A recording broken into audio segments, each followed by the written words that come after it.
Train 262 Heavy, wind calm, runway 31 left, clear for takeoff, caution wake turbulence, previous departure, Heavy 777. Hello and welcome aboard.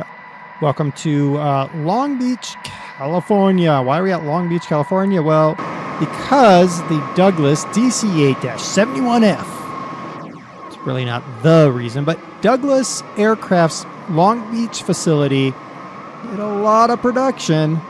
So I figured it was only right to take the DC-8. I almost called it a DC-4. I figured it was only right that I brought the DC-8 back to Long Beach. I think they put us on the short runway for reasons. That's awesome. Let's put some flaps out. Like so. All right, so first things first. One, I like the fact that you can see the spinning engines. That makes me happy. There is no virtual cockpit. I know some of you hate it when I do these ones without a virtual cockpit. I'm sorry. But, oh crap, we don't even have a non-virtual cockpit. Well, boogers. All right, so I wanted to get a DC-8. Oh, good grief. It's like somebody forgot to finish the playing. Oh my. Oh, technically that's a weather radar. Huh. Not too bad it doesn't work. Interesting. That's less than optimal. All right. Time for me to go check the install. We'll be right back. And we're back. Yeah, I checked. Oh, yeah. You like how the sound just came on? So this aircraft has an issue when it first loads as well, where the sound disappears. I checked the panel files. They're calling a DC-8 panel. This actually matches exactly what is in the panel folder. They forgot the cab file, which is the cabinet file containing all of the actual panels that they call in their config. So we are going to fly without a panel because we're elite, which means we will crash. Well, I'm going to keep going because you might be able to find the panel cab file. Or you can go in and edit the config file and put in your own gauges if you so choose. So we're not going to do any flying in the cab. Whatever. All right, we are here. Long Beach. So the DC-8, Douglas's swan song, really. Well, DC-10 technically is a Douglas aircraft, but by the time the DC-10 made it out, it was bought. Douglas had merged with McDonnell aircraft. So the DC-8 is the 4-engine long-range narrow-body jet airliner built from 58 to 72 by Douglas Aircraft. It was the competitor to the 707. Launched, after the competing 707. So its launch date was after the 707 had already been launched. DC-8 kept Douglas in a strong position in the airline market. Let's take off with this thing. Notice this is the extended model. This is the -71F freighter model. So let's go. We're going to power up our 4 GE CFM 56-2, producing 22,000 pounds of thrust apiece. Try to take the skies. So, really interesting story I read in the history of Boeing aircraft, because I read these kind of things. On the day that Douglas Aircraft was going to do the first flight of their DC-8, 707 was flying around. A Boeing 707 was flying around from Boeing Aircraft Corporation. And they thought, hey, really good idea. Let's do like a tribute to these guys that they're going to get off the ground with their aircraft. That's just the landing gear door. Oh, there they go. So Boeing Aircraft requested low altitude flyby of the Long Beach Tower. Best they can figure that the controller was a Boeing fan, and they were granted, to their surprise, clearance for low altitude flyby of Long Beach Tower. So Douglas Aircraft, they haven't gotten their DC-8 in the air yet. It's still sitting on the tarmac. All the reporters are inside the terminal, waiting on this event to start. When Boeing the Boeing test pilot made the low altitude flyby of Long Beach Tower. Now you can imagine the journalists inside, they don't know the difference. You have to be an expert in aircraft to really tell the difference between a DC-8 and a 707. And these are brand new aircraft that have just recently been launched. They run out the door and all they see are the 4 big smoke trails out of that 707 as it's clawing back up into the sky. What do? The journalists all run out. Douglas aircraft DC-8 has taken to the skies. Except for it wasn't. It was still sitting on the ground. That was the 707 that flew by. Yeah, that was an awesome story I read in the history of Boeing aircraft. The DC-8 did take off. It did enter service with Delta Airlines September 18th, 1959, with United entering service later the same day. Delta was a Douglas shop, so they flew Douglas aircraft heavily. United, interestingly, was not a Douglas shop, so I'm really not sure why they were flying DC-8s, but there you go. Now, when we think of fast aircraft, we think of Concorde, or passenger aircraft. We think of Concorde. We think of the Russian equivalent of Concorde. Before those aircraft, August 21st, 1961, a Douglas DC-8 broke the sound barrier.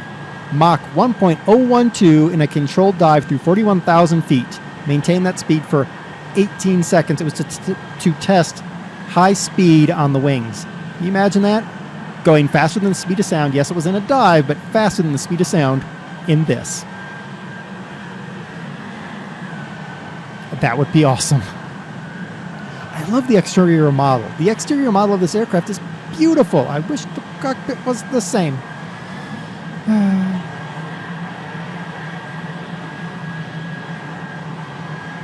In the early 1970s, legislation for aircraft noise was being introduced in many countries, and the Dash 60 series of the DC-8 were particularly at risk of being banned from major airports. Douglas aircraft didn't really care.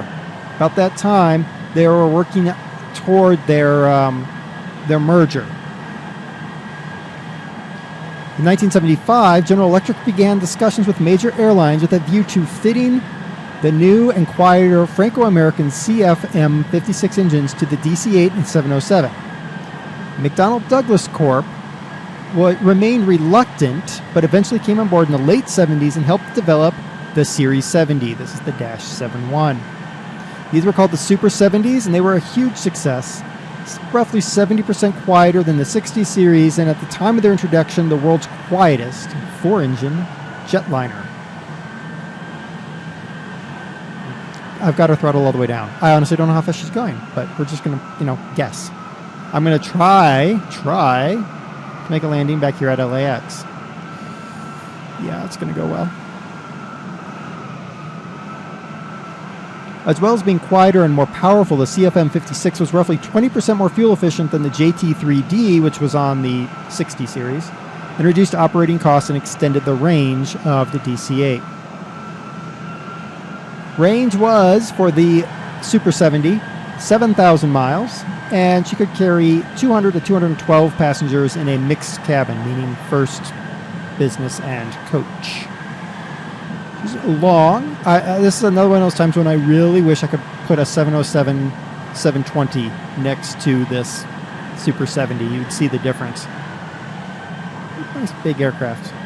They now serve mainly, the few left serve in cargo roles. I've seen them in various airports that I've flown out of.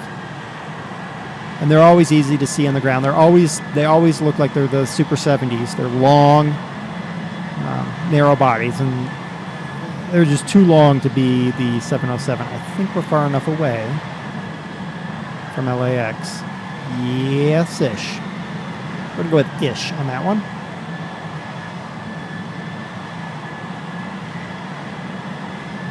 Oh, this is very difficult to fly. I can't go in the cockpit and check anything. This is all like seat of the pants flying.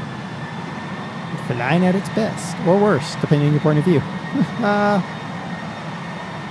Look at how well the tail is modeled. You can see I can flap my elevators around. Flap, flap, flap, flap, flap, flap, flap, flap, flap. Woo-hoo, we're getting close to the ground. That's not ground, it's water, but whatever. Where is that? Oh, that must be Catalina Island. I don't want to go that way. I just throttle up the full throttle just to hear the engines. Yeah, they're just your usual jet engines. There's no like super whine or anything like that that just makes you love some of the older aircraft. That high bypass whine, because these weren't high bypass engines. So these are more of the modern style engine. Modern-ish style engine. All right, I'm going to hit the air brakes. Presuming it doesn't plunge me into the water, we're going to see what they look like.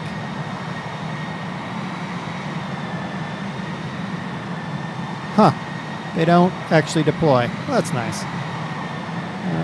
Okay, now we're getting a little bit low and a little bit off target. Put our landing gears out. Let's drop some flap. I'm going to come in nice and low, well above the PAPI lights. That way the radar-guided missiles can't shoot us down. That's what we're going to go with here. Now, if you can find one with a cockpit, for those of you that play air hauler, this would be a beautiful upgrade aircraft. Nice, beautiful 4-engine DC-8-71F. Just needs a cockpit. I'm really totally bummed about that cockpit. I was hoping I'd go out and I'd check the folder and I'd find that the panel cabinet file was hiding somewhere, that the config was pointing the wrong way. I would have had to go through and remap every single gauge, and that's just not going to happen, and we're going to crash into the beach. That guy right there, he better be careful. Oh, he's going on that runway? All right. I'm going to land on the parallel. That's fine. Red, you're dead. Well, yes, I know. I'm very dead. All right. Is that a 740? Yeah, it is 747. Look at that. Look at that beautiful aircraft. I wish I had had a chance to fly in a DC-8. Sadly, I did not. Probably in another country I could find one, but chances are getting lower and lower because these are getting older and older. And even in the freight world, they still have to meet all kinds of requirements. Here we go. I'm going to touch down right at the end of this runway. Wow. Oh, no, we're going to touch right in there. Brakes. And reverse thrust. Is that animated? It is animated. Excuse me while I'm shocked by that right now. And... Alright, get rid of that reverse thrust. We don't need that anymore. We got a high speed up here. Alright, what we're going to do, we're going to taxi off of this runway. And then we'll check out the last bits of this aircraft.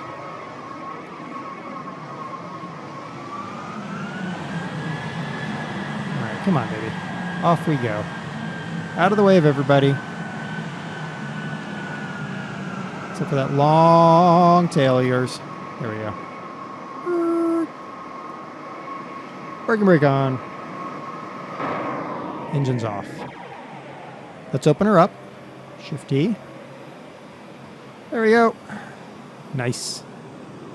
Looks very, very cargo-y in there. All right, so there we go. This is the Douglas DC-8-71F. Beautiful exterior model. I wish there's a few things. I wish that the air brakes popped, but they don't. And I wish actually, that's really it. I was going to say, I wish the engine sound, but the engine sound is really an interior problem. My big problem is this. More specifically, this. I mean, I can't fly an aircraft in which nothing, it's not even all the bits, in which nothing even works. So, there you go. Sad Panda Day. We have, I mean, oh my goodness. I just noticed that even the levers to flick don't even, oh wow. That's just, oh, so sad. No, not that. There. The compass works. Just notice that. Compass works. Yay, compass. Woohoo.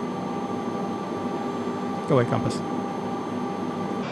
All right, so there we go. The link is down below. If you can find a panel for this aircraft, it's a beautiful aircraft. Again, it's only a 2D cockpit. Maybe if you dig around, you can find one with a full virtual cockpit. If so, man, this aircraft is perfect for air hauler, especially, though it probably drinks fuel. Anyway, until next time, it's DerTebbers, your Flight Simulator X plane spotlight of the Douglas DC-8-71F.